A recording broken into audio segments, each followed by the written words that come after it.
Good morning and thank you for joining us for Monday's Daily Market Outlook. Joining me today is Emily from our trading room to tell us more about recent developments. Emily.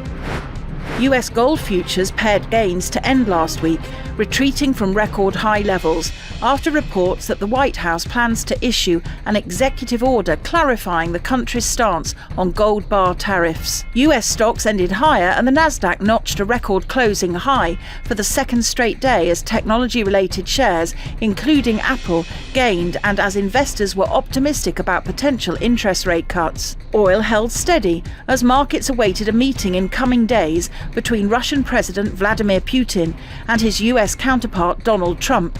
But prices marked their steepest weekly losses since late June on a tariff-hit economic outlook.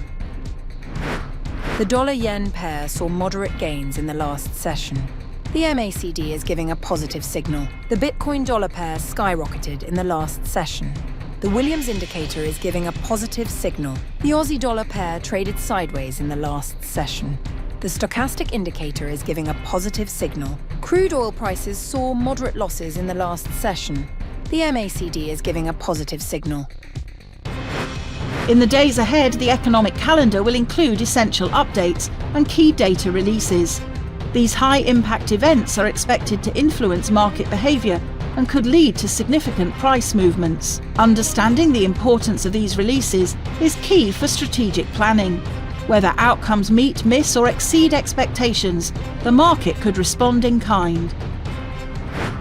We hope that you've enjoyed our Monday's financial review. And on behalf of us all here, we wish you a productive trading day.